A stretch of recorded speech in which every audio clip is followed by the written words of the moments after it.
Hello students, आज हम हमारा थर्ड चैप्टर स्टार्ट कर रहे हैं द शेफर्ड्स ट्रेजर।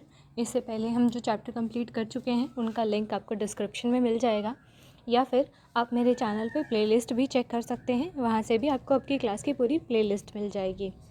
चलिए आपको पहले बता देती हूँ शेफर्ड क्या होता है। शेफर्ड होता है एक जो कि गाय भेड़ बकरियाँ चराता है, ठीक है। इनको चराने वाले को बोलते हैं शेफर्ड। शेफर्ड ट्रेजर होता है ख़जाना। तो ये है एक गाय भेड़ बकरी चराने वाले का ख़जाना, ठीक है। इसके बारे में हम पढ़ते हैं। In a village in Iran there once lived a shepherd. Iran के एक गांव में एक बार एक शेफर्ड रहता था, एक गवाला कह लेते हैं हम, वो रहता था। ही वॉज़ वेरी पुअर, वो बहुत ही ज़्यादा गरीब था। He did not have even a small cottage of his own, यहाँ तक कि उसके पास में अपने लिए एक छोटा सा कमरा भी नहीं था।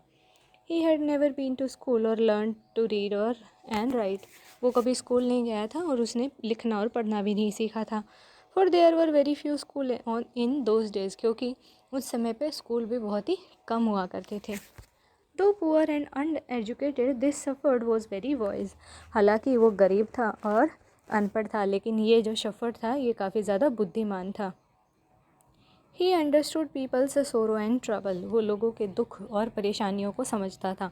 And help them face their problem with courage and common sense, और वो लोगों को मदद करता था कि वो अपनी जो परेशानियां हैं उनको साहस के साथ में और थोड़ा सा दिमाग बुद्धि लगाकर उनका सामना करें। Many people came to him for advice, बहुत लोग उसके पास में आते थे एडवाइस के लिए। Soon he became famous for his wisdom and friendly nature, जल्दी ही वो अपने दोस्ताना व्यवहार के लिए, अच्छे व्यवहार के लिए और अपनी बुद्धि के लिए जाने जाना लगा। The king of that country heard about him and thought of meeting him, वहाँ उस देश का जो राजा था वो भी एक बार उसके बारे में सुनता है और उससे मिलने की सोचता है। Disguised as a shepherd and riding on a mule, disguise होता है बेटा अपना वेश बदलना, तो वो एक शेफर्ड के वेश में उसके पास गया और मूल के ऊपर बैठ के गया। देखिए यहाँ पे दिख रहा है।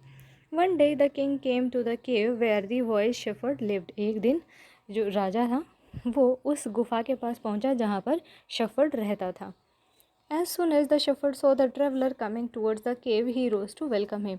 जैसे ही शेफर्ड ने एक यात्री को देखा उसकी केव की तरफ आते हुए, वो खड़ा हो गया उसका स्वागत करने के लिए।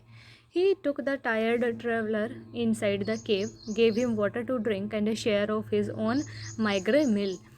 उसने क्या किया, अपना जो ट्रैवलर आया था, जो यात्री आया था, उसको वो अपनी गुफा में लेके गया, उसको पानी दिया पीने के लिए और उसके साथ में अपना जैसा भी उसके पास में खाना था तुच्छ सा, वो खाना भी दिया, शेयर किया उसके साथ में। The king rested for the night in the cave and was greatly impressed by the shepherd's hospitality and voice conversation. राजा ने उस रात वहीं गुफा में ही आराम किया और वो उस शेफर्ड की मेहमान नवाजी से और उसके साथ में जो बुद्धिमानी वाली बातें की उन्होंने, बढ़िया सी जो बातचीत हुई, उससे वो काफ़ी ज़्यादा इम्प्रेस हो गया, काफ़ी ज़्यादा प्रभावित हुआ उससे। Though still tired the king decide to depart the next morning, हालांकि अभी भी वो थका हुआ था राजा, फिर भी वो अगली सुबह निकलने की सोचता है। He said many thanks to your kindness to a poor traveller, उसने कहा कि आपका बहुत बहुत शुक्रिया ये दया दिखाने के लिए एक बेचारे यात्री के ऊपर। I have a long way to go, permit me to leave, मुझे बहुत लंबे रास्ते पर जाना है तो मुझे अब आज्ञा दीजिए। Looking straight into the eyes of the guest, अब अपने मेहमान की आंखों में आंखें डालकर द शेफर्ड रिप्लाई, शेफर्ड ने कहा, थैंक यू योर मेजेस्टी, आपका शुक्रिया महाराज, for paying me the compliment of a visit, कि आपने मेरे यहाँ पर यात्रा की करके मुझे धन्य कर दिया। मतलब शेफर्ड समझ गया था कि वो राजा है। The king was astonished as well as pleased, राजा हैरान भी था और साथ ही खुश भी था, प्रसन्न भी हुआ। He is indeed very wise, he thought to himself, उसने खुद ही सोचा मन में कि हाँ ये तो सच में ही बहुत बुद्धिमान है। I need people like him to work for me, मुझे इसके जैसे लोग चाहिए मेरे लिए काम करने के लिए। And the king appointed this humble shepherd the governor of a small district, और राजा ने इस दयालु शेफर्ड को अपने एक छोटे से डिस्ट्रिक्ट का गवर्नर बना दिया। Although he rose to power and dignity, the shepherd remained as humble as ever. हालांकि अब जो शेफर्ड था उसके पास में ताकत भी थी और सम्मान भी था, मान सम्मान भी था, क्योंकि अब वो एक जगह का डिस्ट्रिक्ट का गवर्नर बन गया था। लेकिन अभी भी वो उतना ही दयालु था, उतना ही डाउन टू अर्थ था, उतना ही मधुर बातें करता था लोगों से। People loved and honoured him for his wisdom, sympathy and goodness. लोग उसे बहुत ज़्यादा प्यार करते थे और उसका सम्मान करते थे, उसकी बुद्धिमानी के लिए, उसकी अच्छाई के लिए और उसकी सांत्वना के लिए। He was kind and just to one and all. वो दयालु था और हर किसी के लिए जस्ट था, यानी कि सबके साथ में न्याय करने वाला था।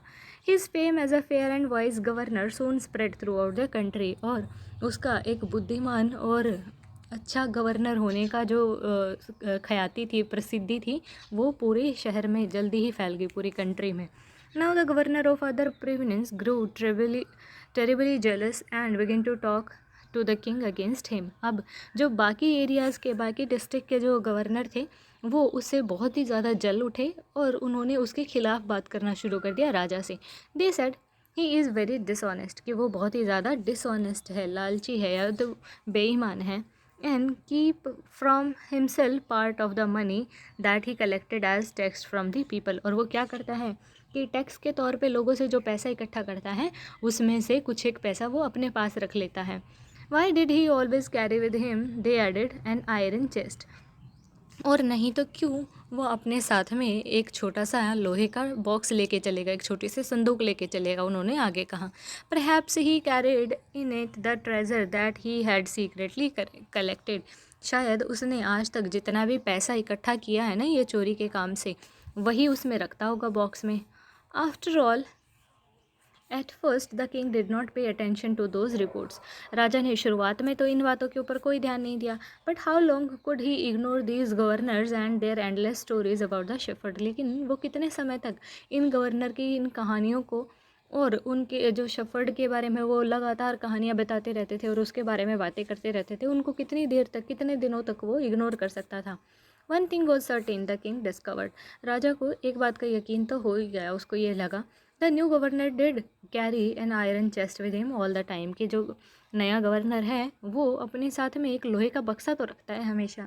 सो one day the new governor was summoned to the palace. और इसीलिए जो नया गवर्नर था, जो शेफर्ड गवर्नर था, उसको महल में बुला लिया गया।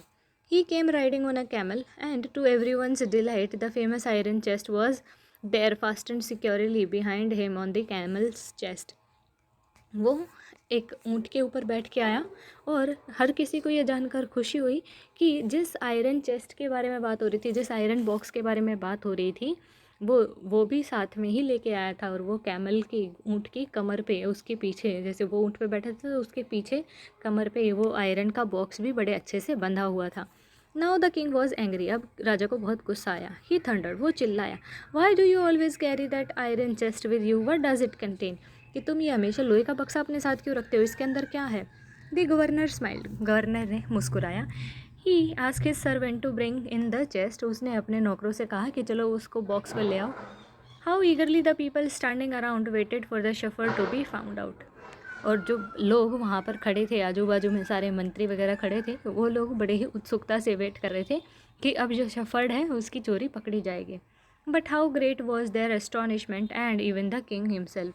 लेकिन उनको जानकर कितनी हैरानी हुई, और यहाँ तक कि राजा को, खुद राजा को भी। When the chest was open, जब वो बॉक्स खोला गया, no gold or silver or jewel but an old blanket was there that came out. उस बॉक्स में से ना कोई ज्वेलरी निकली, ना कोई गोल्ड निकला, ना ही कोई सिल्वर निकला, बल्कि एक ब्लैंकेट निकला। Holding it up proudly the shepherd said, उसको बड़े ही गर्व से पकड़े हुए वो शफर्ड कहता है, this is my dear master is my only treasure, कि ये जो है ना मेरे मालिक, ये मेरा ख़जाना है। I always carry it with me, मैं इसे अपने साथ हमेशा रखता हूँ। But why do you carry such an ordinary blanket with you, लेकिन तुम इतने साधारण से कंबल को अपने साथ क्यों रखते हो। Surely you are a governor of a district, क्योंकि अब तो तुम गवर्नर हो ना डिस्ट्रिक्ट के, तो तुम्हें इतना मामूली सा कंबल साथ में लेके चलने की क्यों ज़रूरत है, जबकि तुम्हारे पास अब काफ़ी धन है, अपने नौकर चाकर हैं। द किंग आस्क्ड, राजा ने पूछा, to which the shepherd reply with quite dignity, जिसके ऊपर जिस बात पर जो शेफर्ड था उसने बड़े ही सम्मान के साथ कहा, this blanket is my oldest friend, कि ये जो कंबल है ये मेरा सबसे पुराना दोस्त है. It will still protect me if at any time your majesty should wish to take me away my new cloaks. तो ये मुझे अभी भी प्रोटेक्ट करेगा अगर कभी भी मेरे राजा की इच्छा हुई कि मुझसे वो मेरे नए जो चोला है, मेरा नया जो ड्रेस है, या फिर यूँ कहें कि मेरी नई जो डेजिग्नेशन है, मेरी जो नई पोस्ट है, उसको अगर राजा कभी भी छीन लेगा तो मेरा कंबल ही है जो मेरा साथ देगा, वही है जो मुझे बचाएगा. How please the king was and how embarrassed and the jealous governor became to hear the wise man's reply. राजा कितना खुश हुआ ये सब सुनकर, और वो जो जल्ले भुने गवर्नर बैठे थे उसको उस बुद्धिमान आदमी का जवाब सुनकर कितनी ज़्यादा शर्मिंदगी हुई. Now the wisest man now they knew that the shepherd was Indeed the humblest and wisest man in the land. अब उन्हें पता था कि जो शेफर्ड था वो सच में ही सबसे ज़्यादा दयालु और सबसे ज़्यादा बुद्धिमान था वहाँ का. The man made him the governor of the much bigger district that very day. उसी दिन महाराज ने शेफर्ड को एक उससे भी बड़े डिस्ट्रिक्ट का गवर्नर बना दिया. All right students, I hope आपको ये चैप्टर समझ आ गया हो. आप प्लेलिस्ट भी चेक कर लीजिएगा या फिर लिंक चेक कर लीजिएगा डिस्क्रिप्शन में बाकी चैप्टर्स का. Thank you.